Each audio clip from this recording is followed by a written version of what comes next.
I'm building my own tube chassis car completely from scratch, and in this episode I'll be finishing the rear suspension, making a new front subframe, and a bunch of other cool projects.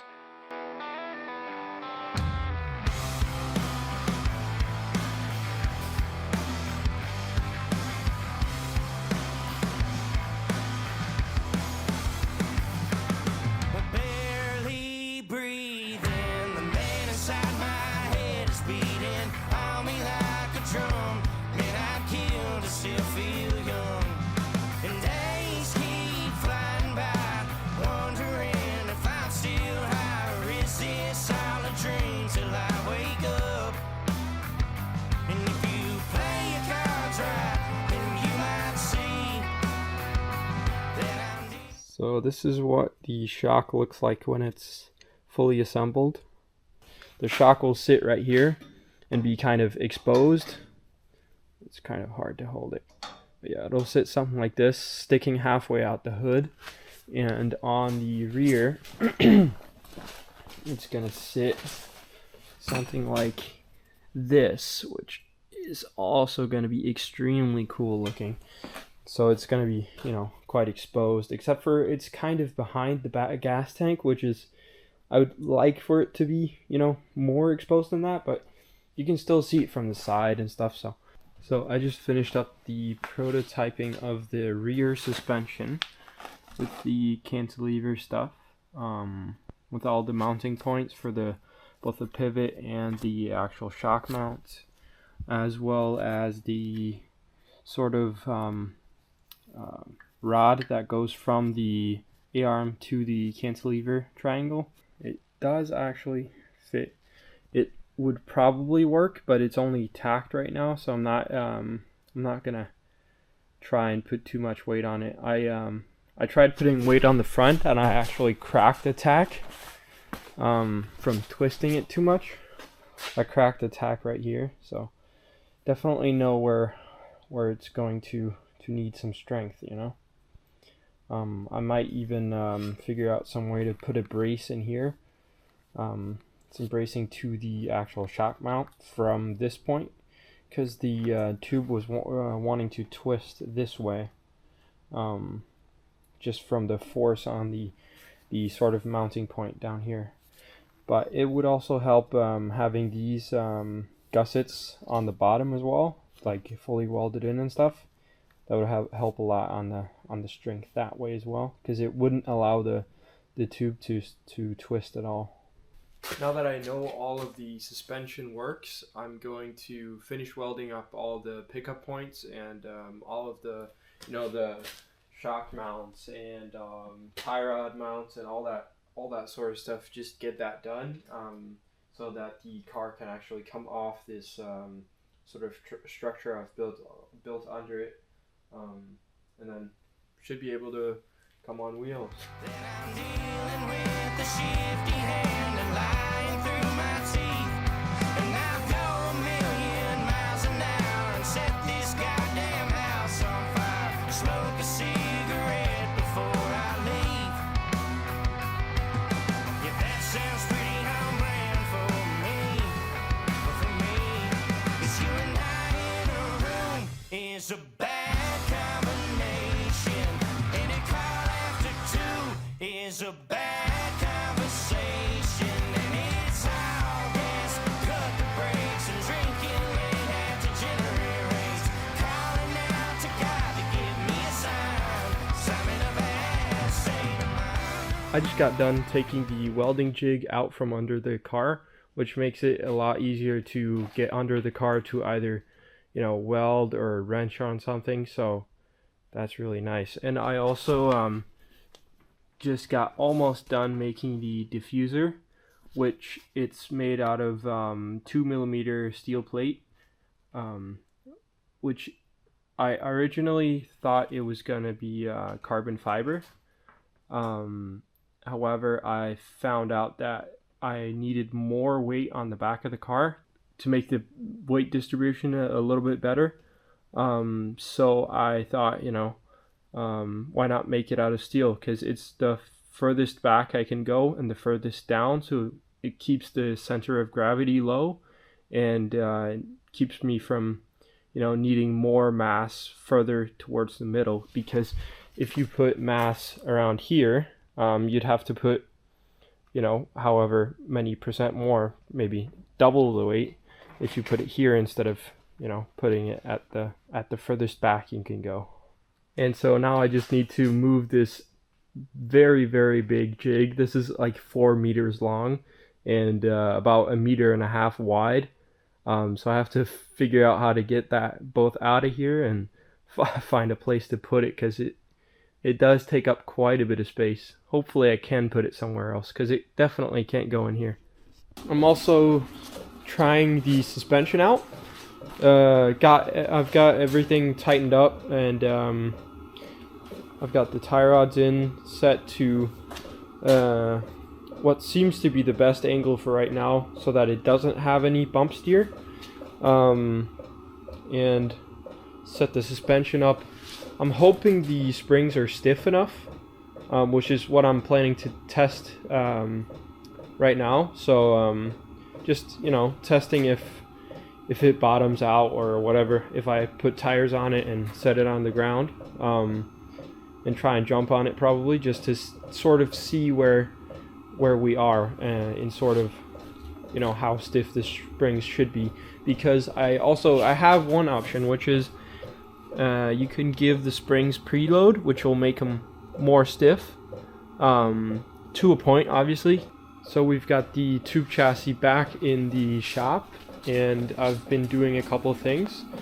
For example, I found out that I have to build my own subframe, because otherwise the steering rack for the BRZ doesn't fit, at least with the Forester motor, because of the way the transmission is. Because it's 4-wheel drive, it just takes up more space, so I have to move it forward, and the subframe that came with the Forester doesn't allow for that. So I just decided to make it out of tube instead. So I'm having a couple pieces laser cut for here, and here, and then I'm going to fill in the rest with just tube, and try and make everything fit, and try and make it work like the old subframe.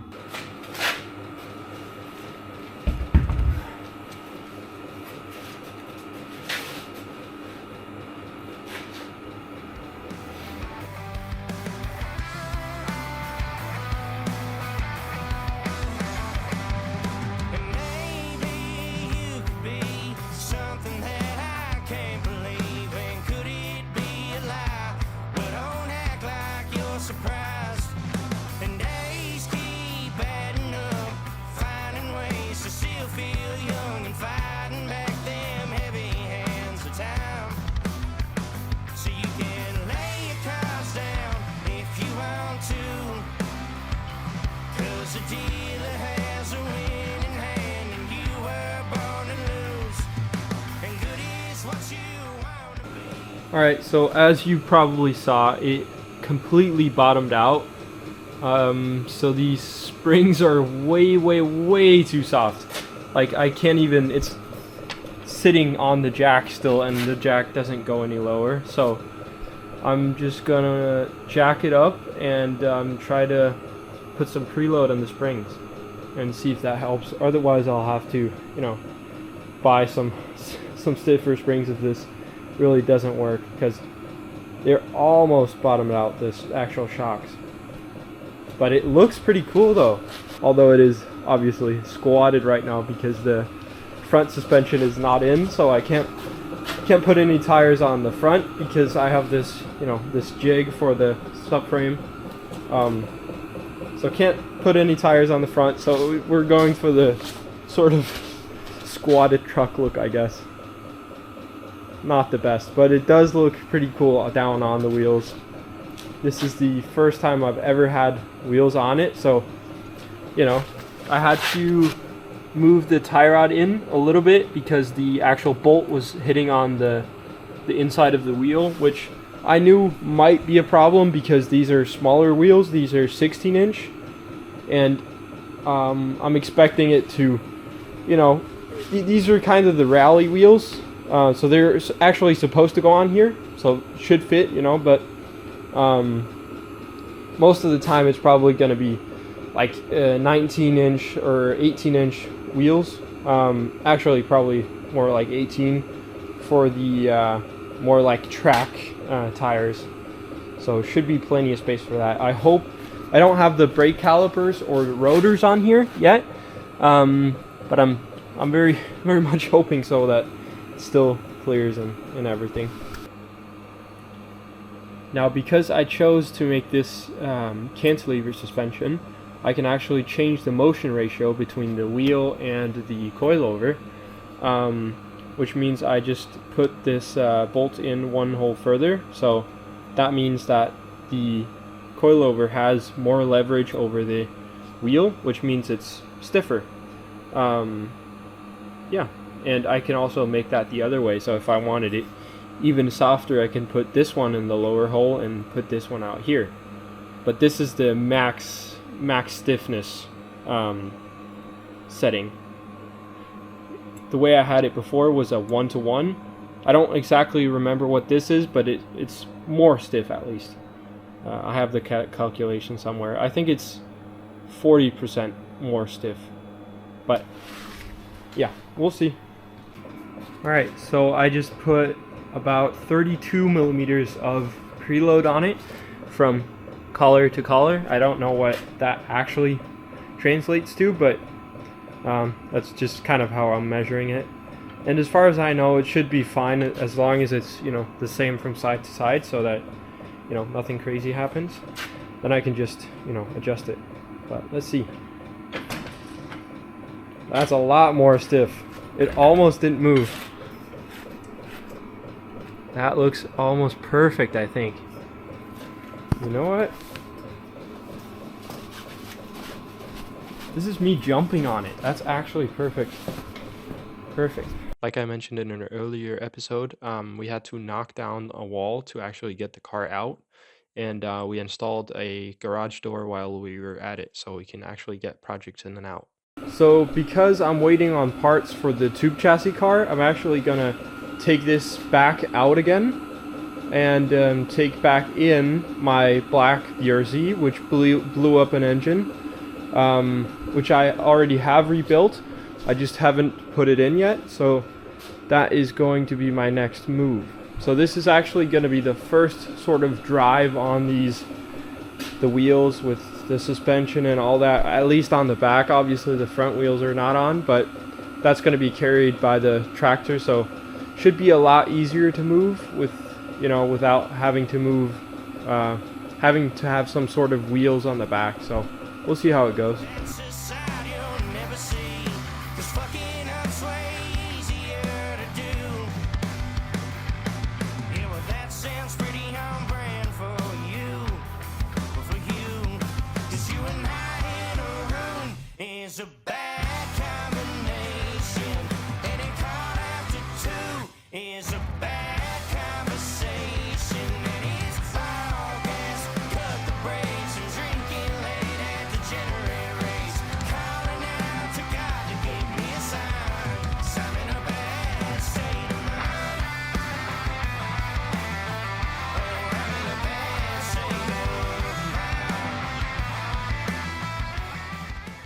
So unfortunately I missed the video of me actually tipping the entire chassis, but it ended up being the easiest to just jack it up, put it on jack stands, move them further or closer to the middle, and just jack it up as far as you can, and then I could just lift it by hand the rest of the way, because the chassis is not very heavy at all, so I could actually just manually tip it on its side. And it's just laying on a couple of pieces of wood just so that it doesn't get scratches or anything like that. But yeah, this is what it looks like. It looks pretty crazy. It's just a car on its side.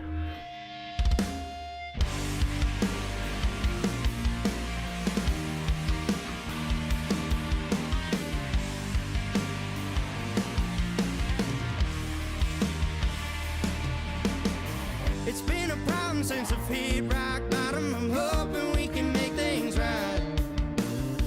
My mind is wandering, you're looking hotter than West Texas summertime. And back in the day we had a day in the shades, but now things ain't looking up. It's plain to see that we were meant to be, but now I don't give a fuck. I wish you'd bring a little more to the table. I wish you'd tell me something good. I'm willing to waste my time and walk that line way longer than I probably should. Go on and tell me what you wanted. Go on and tell me what you need. 'Cause I put up one hell of a fight just to get caught right in the middle of the in-between. I wish you'd tell me something good.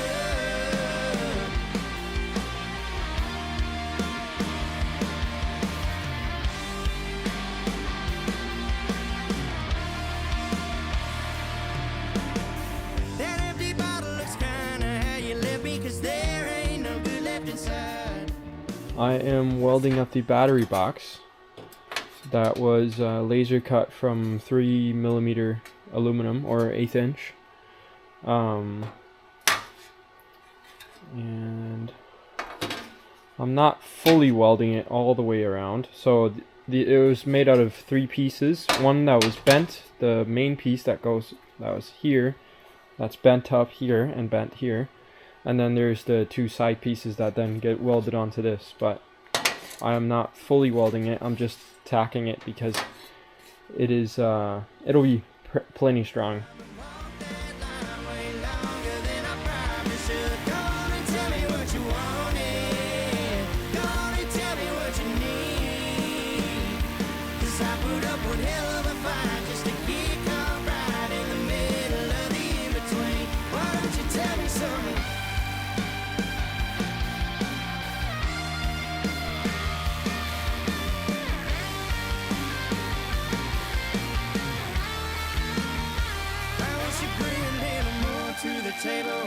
I wish you'd tell me something good.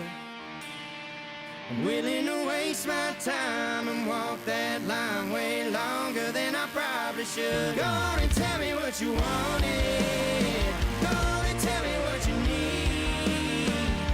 'Cause I put up one hell of a fight just to get caught right in the middle of the in-between. I wish you'd bring a little more to the table.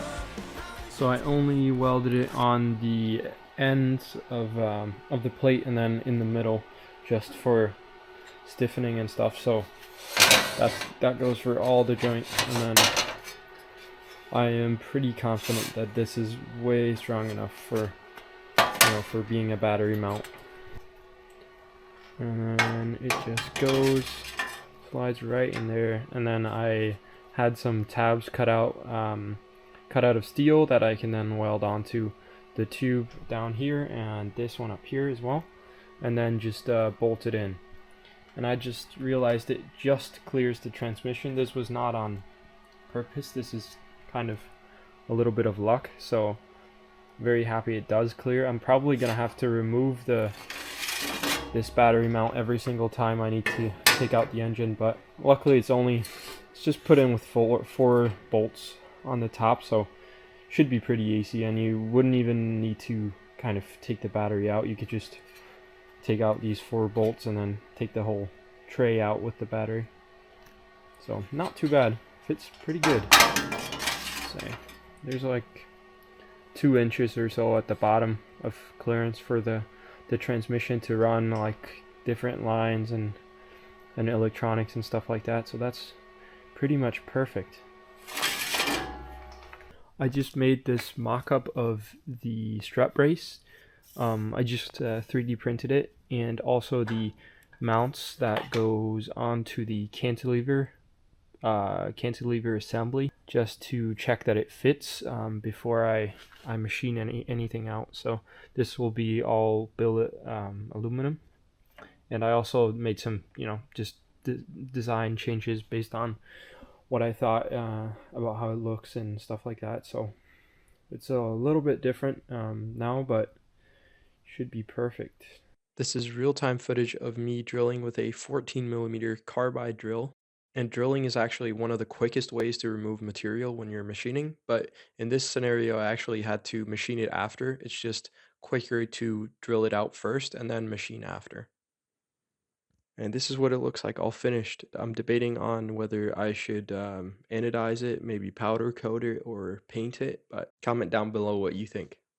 Here I am making the fan shroud on a CNC machine that I built myself, and it's a pretty simple built one, but it does actually cut aluminum as well as like wood and stuff, but it's pretty practical to be able to cut out plate like this and make whatever brackets and plate pieces that you need. One thing that actually makes CNC machining very cool is that you can engrave stuff, which is not very easy to do in something like a plasma cutter.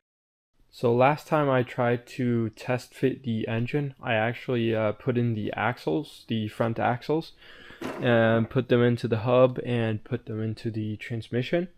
And I found out that the axles hit the steering rack, or steering, this part of the steering column at full compression of the suspension, which is quite a big problem. So I have to fix it somehow because, like I've said before, this car, or this steering rack was not made for this car. It's from a Subaru BRZ, which is a rear-wheel drive car. So this is actually a right-hand drive steering rack on its head, and it's actually meant to push the backside of the hub, not the front. But it has to be like that because otherwise it would be under the transmission, which it can't for height reasons, because it can't go any lower than the frame. To make clearance for the steering rack, I actually had to make my own subframe because there was no way to push the steering rack further forward or up. So I had to make my own out of just bent tube and plate steel. I started by making a jig that could make sure that the engine mount points are in the right place, so that when I make the subframe, the actual holes that the engine mount bolts go through are in the exact right place.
Alright, so the engine is fitting up pretty good actually with the subframe, surprisingly so.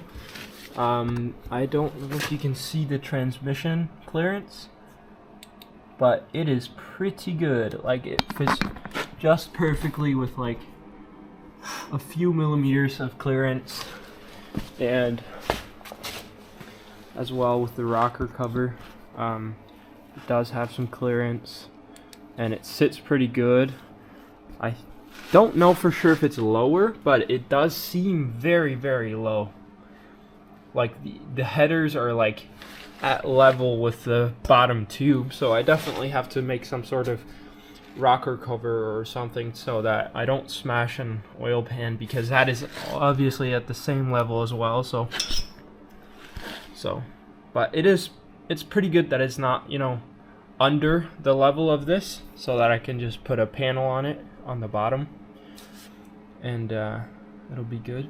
Also, that'll be good for aerodynamics, I suppose, but this car is not very aerodynamic anyways. It's kind of like a brick aerodynamically, so it's probably not the most important thing, but it will do something for downforce, I suppose. But yeah, it fits up pretty good. And also the exhaust, which is the thing that I was the most scared of, because this tube on the other side obviously can just go straight down, but for the exhaust I had to bend it, you know, around so that it doesn't touch, but it still needs to be, you know, strong enough. So it's probably still gonna make some sort of brace on the backside just to make sure that this does not, you know, break off, because you do not want your subframe breaking. It really would be a bad day. But yeah, looks like it clears pretty damn good. And so now I just need to figure out if it clears the axle that comes out from here and goes over, if it bumps into here or what. I really hope it doesn't. And I'm also very much contemplating where the sway bar for the front is gonna go, because I don't see very much space at all going like through here. Not for the steering rack either, which was the entire reason why I'm making this subframe myself instead of just using the old one, because the steering rack couldn't go anywhere, so couldn't be there. So hopefully this is gonna work. Alright, so even though I welded up the previous subframe mount from here to here and here to here, here to here, it kind of collided with the steering rack, so I had to think up a different way to do this. So I cut out all the pieces that were in the way, just to start with, and then I started from scratch with building up where I can enforce it and where the structure can go that is not where the steering rack is. So I'm going to start that way instead. So yeah, I had to start a little bit from scratch, but it's fine, it can still be used. So I'll just figure out what to do. So I cannot have any tubes that go from here to here, because there's not enough room between the engine and the steering rack. They have to sit pretty close together. So what I'm probably going to do instead is I'm going to have some sort of plate structure on here instead, and try to just, you know, make that as strong as I possibly can. And then on this side and up here I can actually have some tube structure again. So this is fine, this is not going to be in the way. Here is the actual point where the steering rack comes out, and there's like things sticking up here, so I had to cut this as well. But this one stays, and this is going to be pretty strong, so I'm just going to have to do some, you know, gussets in here with some plates, and probably up here as well. And then I'm going to have to figure out something with some pretty thick plate here, because I only think I have a couple millimeters between the steering rack and the engine, or maybe like 10 millimeters, let's say, so I could still fit in like 4 millimeter plate or something and still have some clearance left. So yeah, that's the update on it. So now I have the steering rack all positioned up where I want it to be, which actually this is one of the things that surprised me the most about like starting to build and weld things, is how hard it is to actually position something exactly where you want it to then make mounts for everything and stuff like that. Because this steering rack right now has to be in this exact position, both, you know, this way, has to be at the right angle, has to be at the right angle this way for this to fit, has to be at the right position this way, has to be level, obviously, and everything just has to fit together, and it's so hard to kind of do that. It takes a long time. So for this setup, it's actually pretty simple. It's just a jack, which I control, you know, how high it sits, obviously, and I can move it side to side to make it tilt. And then I also had this ratchet strap which holds the actual steering joint away from the tube, so that there's actually clearance there, and it also helps me you know, stabilize everything else. So I have 2 points of contact which I'm lifting on, and so therefore I can begin to control it. But it is actually surprisingly hard to like fixture everything up and kind of, you know, just have it in the right place. So this ended up being my solution for the subframe gussets, where I put some gussets on the backside of the exhaust vent tube, I call it, this tube right here, and then I made some just some 4mm plates that will stiffen this whole thing up. And the problem I kind of had was there is not enough space to have a tube here, because the engine is there so it can't go up, and the steering rack is there so it can't go down, basically. So it has to be very thin, which it is 4mm, so it's still very stiff. And then I cut, you know, as much weight out as possible. But this subframe is also a lot lighter anyways than the OEM one, so I'm totally happy with this. And I put in a tube here, and I put on the steering rack mounts. I just cut up some on the plasma cutter, and then I clearanced this right here so that the output or input of the steering rack can actually have space to turn, because this buckle was a little bit bigger than I anticipated. I didn't think that it would hit it, so I did have to clearance that, but I'll probably put on some plate and also like maybe put a gusset down here so that it's still strong, but we'll see about that. That's more like details. So next thing I have to do is probably test that the engine and steering rack fits in with the subframe. Everything's perfect, and then I can finish welding it up.